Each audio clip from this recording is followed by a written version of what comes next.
Merci, je suis M. Tchambel Gimbara, journaliste et directeur de publication de la Voix du Mali, vivant en France ici.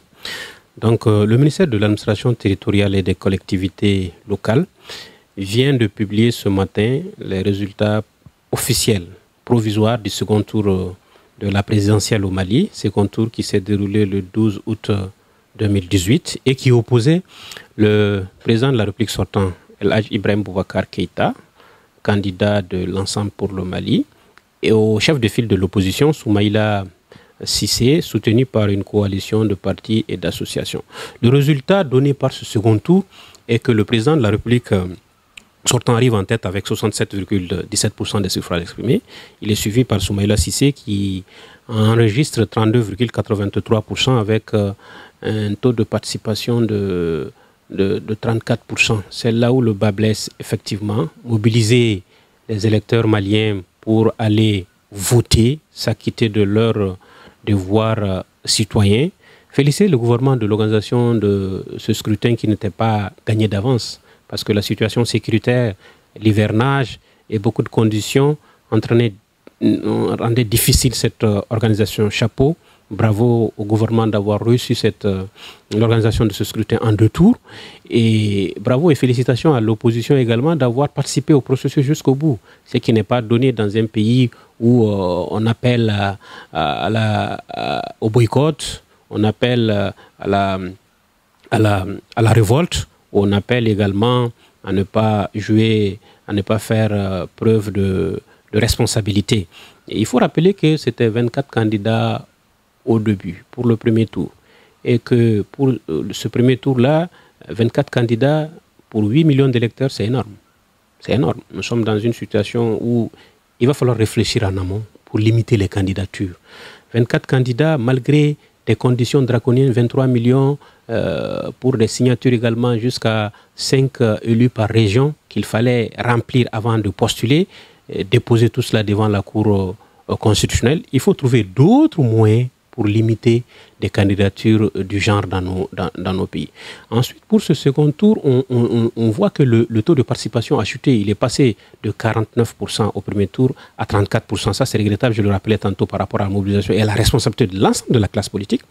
Ensuite, il faut également ne pas négliger l'époque. Les acteurs politiques maliens doivent réfléchir par rapport à l'hivernage, à l'organisation d'élections pendant cette période où les populations sont appelées à aller à d'autres occupations. Dans un pays agro-silvo-pastoral, les gens sont plus préoccupés par les travaux champêtres que par la participation aux élections. Mais c'est le délai constitutionnel également qui impose cela. Donc j'ose espérer que les hommes politiques vont tirer les leçons de tout cela au-delà du nombre, au-delà de la participation. Ils vont réussir à tirer des leçons par rapport à cette situation et trouver des solutions qui semblent satisfaire toute la classe politique dans son ensemble.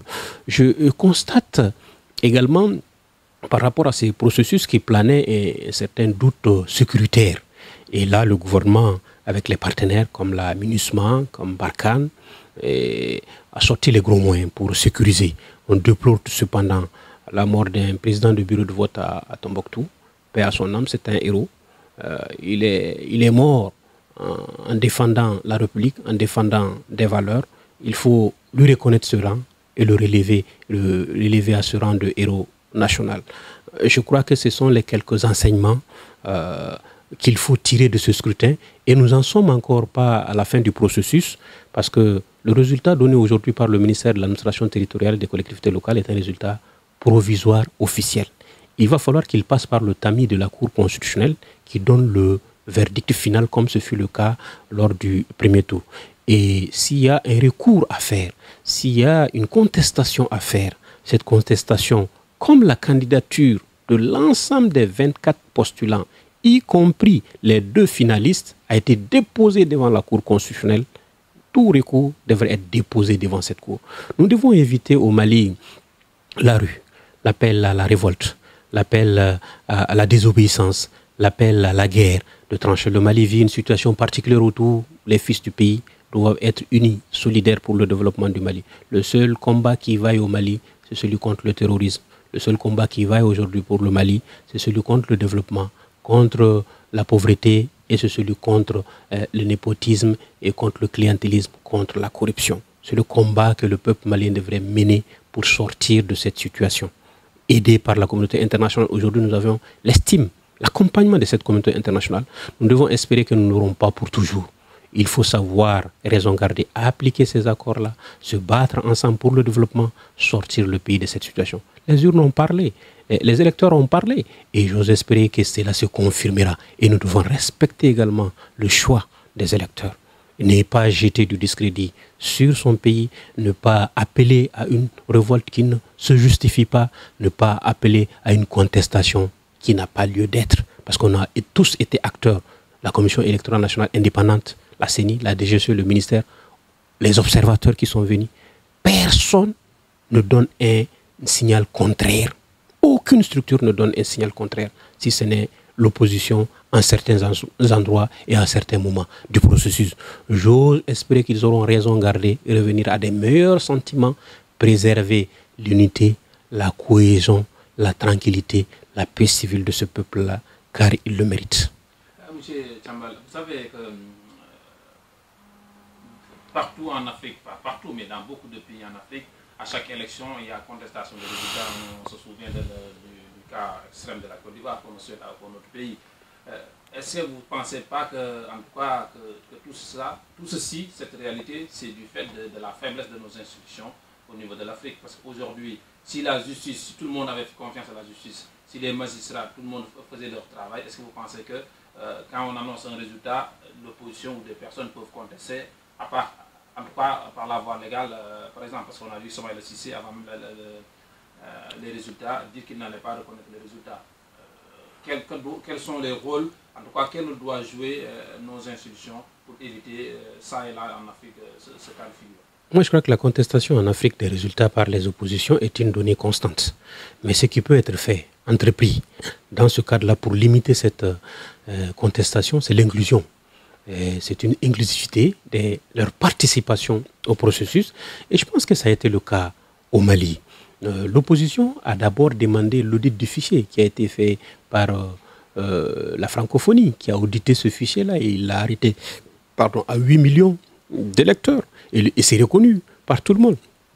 La DGSE, la CENI, au sein de la CENI siège une constante de l'opposition parlementaire, l'opposition parlementaire et extra-parlementaire. Et la CENI, la Commission électorale nationale indépendante du Mali, est dirigée aujourd'hui par un responsable de l'opposition. On ne peut pas mieux concéder que cela.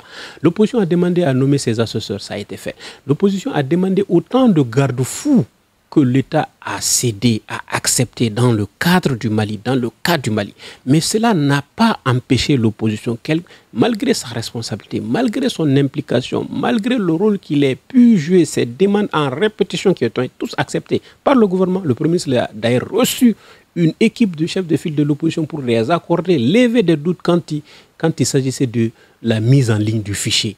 On est passé par vents et marées, par toutes les étapes pour la confiance en les autorités, pour l'organisation de ces scrutins, pour la confiance au résultat qui va s'en sortir. Tout cela, c'était des gages de responsabilité, de participation, de fiabilité, des gages pour que l'opposition fasse confiance aux institutions. Je crois qu'on ne peut pas inventer une autre situation si ce n'est que participer, faire confiance, apprendre de nos erreurs et accepter les résultats en corrigeant. Ce n'est qu'un début. Nous sommes qu'au premier acte de ce processus-là.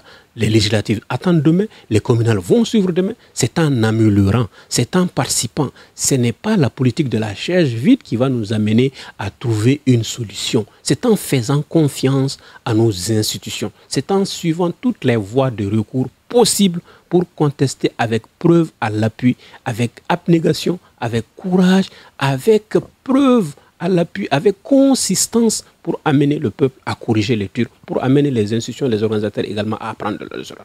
Je ne dis pas que ces élections sont parfaites, qu'elles seront parfaites, qu'elles seront organisées comme par ailleurs. Mais aujourd'hui en Afrique, c'est un scrutin, c'est l'un des rares scrutins, c'est le scrutin le plus crédible qui ait pu être organisé avec une certaine inclusivité, une certaine transparence et une certaine prise en compte des aspirations de l'opposition. Et ça, de mon point de vue, c'est un signe positif qui a encouragé.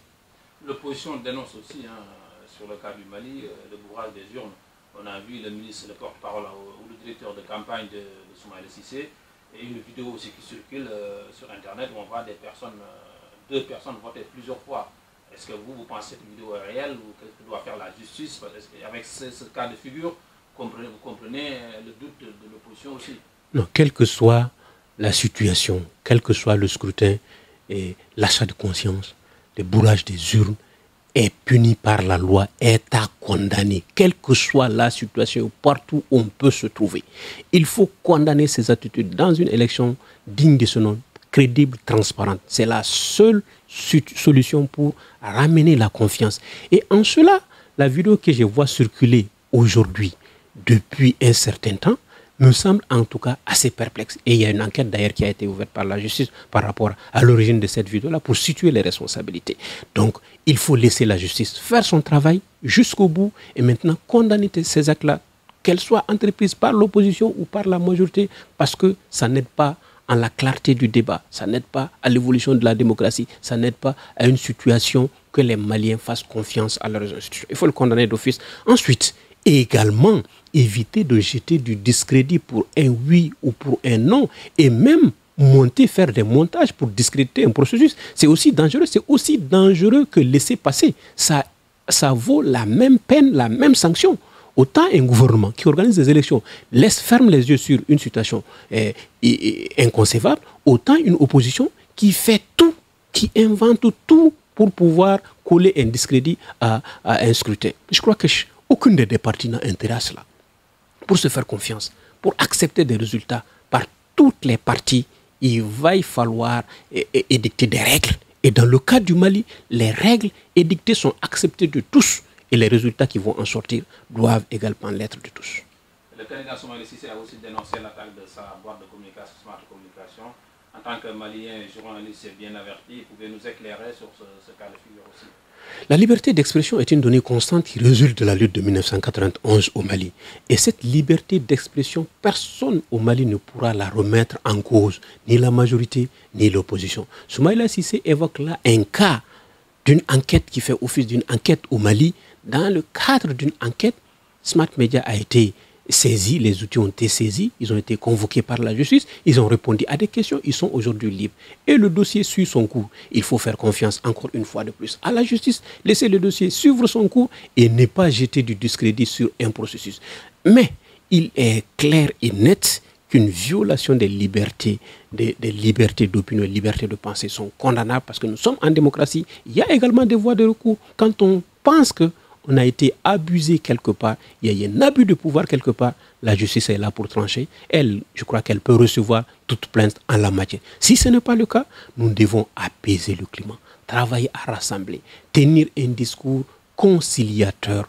Et en cela, je peux fonder une confiance au président de la République pour faire ce travail-là. Éviter la chasse aux sorcières, d'une part, éviter également l'extrapolation, l'exagération, la violation de la loi et des textes par l'opposition. Ça, c'est une donnée constante au Mali. Soumaïla Cissé est amené à violer plusieurs fois la loi en rejetant les scrutins, en rejetant les résultats qu'il n'a pas encore eu, en se faisant recadrer par son directeur de campagne et en ne quittant pas la centralisation. C'est quand même une incohérence.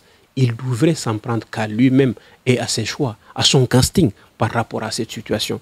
Et s'il n'a pas pu convaincre les Maliens, s'il n'a pas pu faire adhérer le maximum de Maliens à sa vision, à ses convictions politiques, il ne s'en prendra qu'à lui-même. Un mot de conclusion, un appel à lancer au peuple malien, à vos amis des Maliens.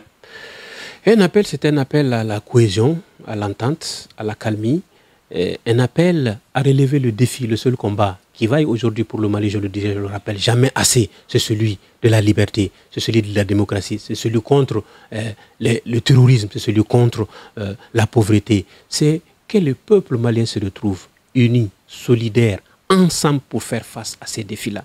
Un appel au calme, un appel à se souvenir de ce que nous sommes comme peuple, à aller puiser dans nos ressources sociales, dans notre héritage pour amener la calmie, pour amener la paix, pour amener la cohésion. Et pour cela, je sais compter sur le président de la République du Mali, l'actuel président qui, très certainement, j'ose espérer, va être élu au terme de ce processus-là. Les indications vont dans ce sens et également compter sur le chef de file de l'opposition, l'appeler pour plus de responsabilité, l'appeler à plus d'union, l'appeler à épargner le peuple malien d'une nouvelle tragédie parce que le Mali n'a pas besoin de cela aujourd'hui. Nous sommes Maliens unis, solidaires, pour la paix, pour le développement, pour le progrès. Évitons des situations conflictuelles post-électorales, que Dieu nous en éloigne, que nous-mêmes nous y travaillons à cela et nous avons des valeurs, des ressources humaines, des ressources sociales pour éviter cela. J'ose espérer que nous l'éviterons. Merci M. Thiambal Guimbayara. Je rappelle que vous êtes journaliste de la Voix du Mali et que nous sommes ici depuis l'UNESCO à la délégation permanente du Mali pour parler des résultats de la présidentielle. Et je rappelle que le président Ibrahim Boubacar Keïta est réélu avec 67,17%. Et Soumaïla Cissé, le candidat de l'opposition, a obtenu quant à lui 32,83%. Merci de nous avoir accordé cet entretien sur IK News. Merci beaucoup.